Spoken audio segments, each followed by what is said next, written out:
Então, pessoal, tudo bem? Hoje eu quero falar com você sobre Memórias do Subsolo, do Fyodor Dostoiévski. É um livro que eu li, fiquei pensando sobre ele. É um autor que eu gosto bastante, então quero conversar com vocês um pouco sobre esse livro. É, é um livro que é dividido em duas grandes partes, tá bem? Não é um livro, não é um livro grande, então são duas pequenas partes. São 180 páginas, mais ou menos, o livro todo. E assim, essa primeira parte é um monólogo. É o homem do subsolo falando sobre essa. Sobre si dessa perspectiva. Como que eu vou dizer assim? Subterrânea, então, né? Falando sobre si a partir da sua maldade, a partir das suas dores, a partir do seu sofrimento.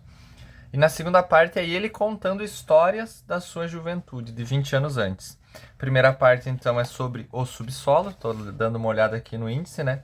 A primeira parte é o subsolo e a segunda parte, a propósito da neve molhada. Porque, enfim, vem toda uma história ali nessa segunda parte.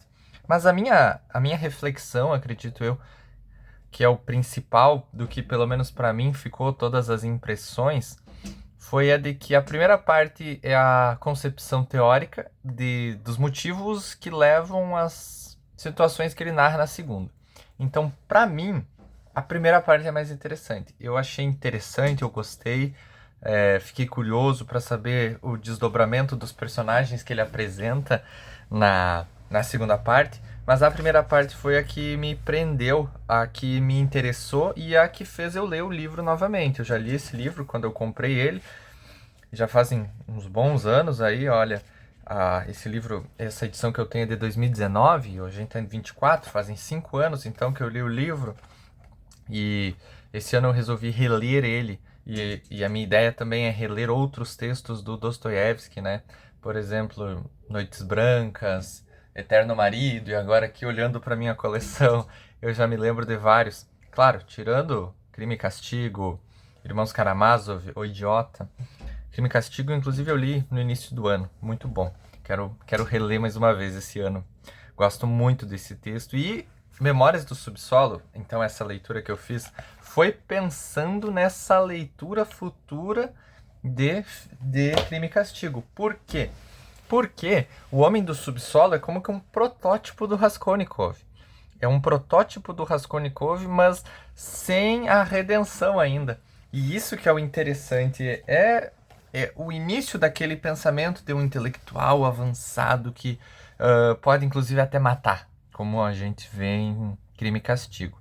Em Memórias do Subsolo, o que a gente vê é um grande intelectual, e agora eu vou ir olhando minhas anotações aqui, era uma folha velha de agenda. A gente vê um grande intelectual que despreza a prática a ponto assim de não consultar médicos, mesmo doente. É um homem que tem uma grande consciência, e isso é muito interessante. Ele diz assim: olha, ele tem uma consciência excessiva, hipertrofiada na tradução que eu tenho, o autor coloca, né? Ele se sente com uma consciência hipertrofiada e sofre de excesso de pensamento. Ele pensa demais. E eu fiquei me colocando no lugar, então, desse homem, porque como é prazeroso ficar e se colocar nessa posição, de se colocar nessa posição superior em que eu penso e vocês fazem. E é interessante a gente ver como é um prazer meio sádico mesmo esse de, de pensar, pensar, pensar, pensar e nunca fazer nada, né? E aí a gente pode até olhar para os psicólogos aí e pensar nos pacientes que acontece isso. O cara pensa, pensa, planeja, planeja, planeja e nunca faz nada. Esse é o homem do subsolo que a gente está lendo. A gente está lendo o relato de um homem que pensa, pensa, pensa, pensa e nunca faz nada. E olhem que coisa interessante isso. Por quê? Porque ele se sente mal com isso, ele sofre com isso, mas ele não faz nada, né? Por quê? Porque ele é um homem de pensamento, um grande pensador, vamos dizer assim, pensador nesse sentido de ficar pensando, né? Não de ter boas ideias.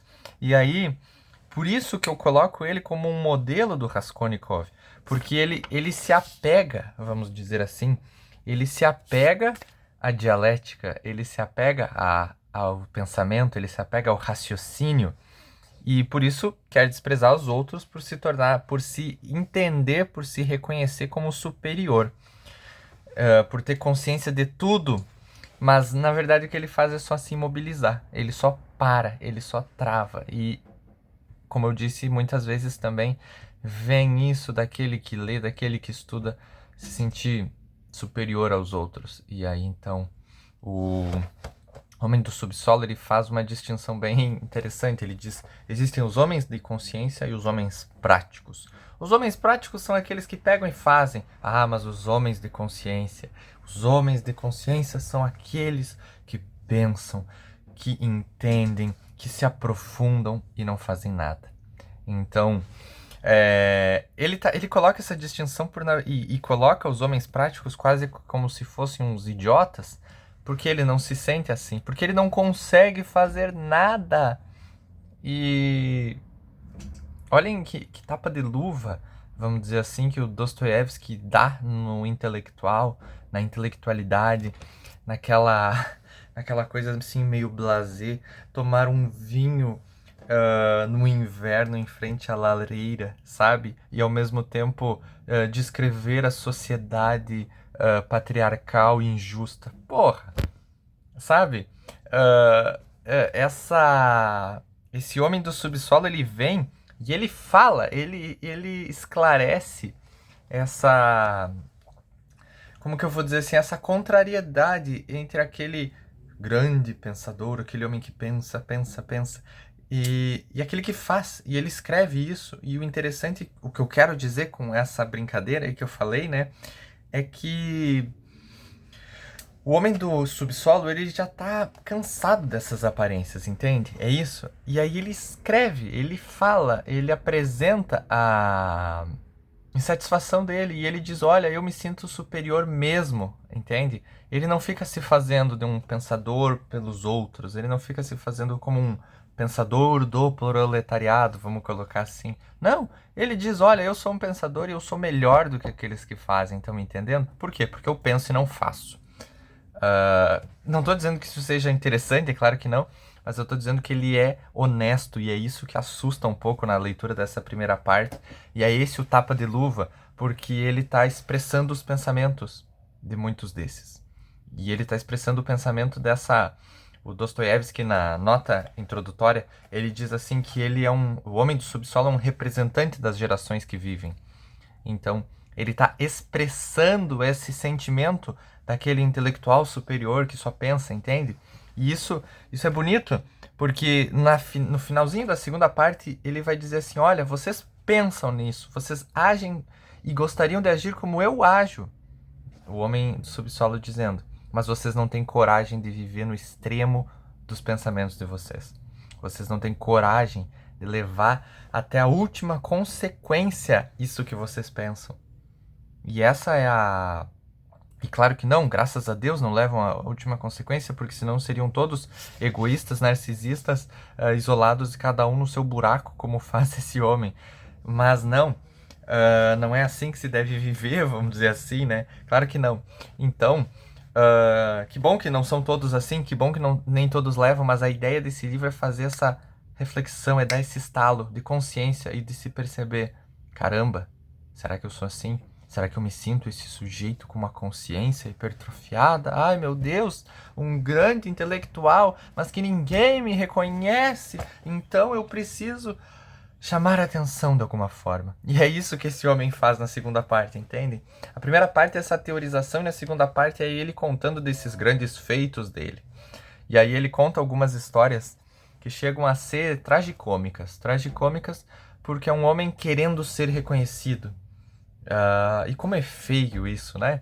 Como é estranho ver isso e ler isso a partir da cabeça de alguém, e aí a gente pode se colocar no lugar dele. E aí ele conta, por exemplo, de uma situação em que ele queria se vingar de uma trombada que ele recebeu na rua. Um cara bateu no ombro dele e ele começou a se preparar decorou quem era aquele homem que tinha se batido com ele, decorou o nome dele, descobriu onde o homem morava, descobriu quais as ruas em que ele passava, qual o horário que aquele homem passava, foi a uma loja, comprou uma roupa bonita, botou uma cartola e viu o homem na rua e decidiu que ele ia trombar com ele, ombro a ombro, de igual para igual. Foi, teve esse encontrão com o homem e acabou o momento.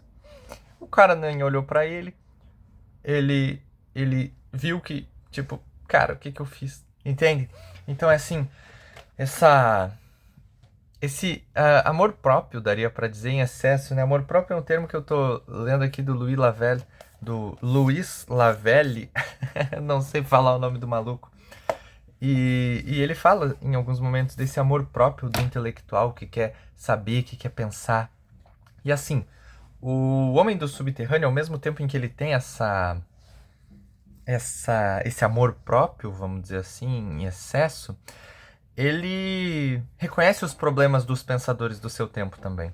Então ele ao mesmo tempo em que faz isso, ele critica o racionalismo.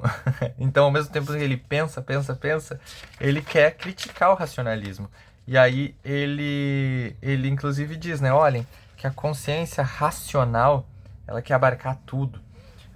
E quer tomar a própria liberdade do homem. E que assim, essa crítica é bonita, é interessante, mas o que ele faz para não se deixar levar por essa racionalidade é não fazer nada.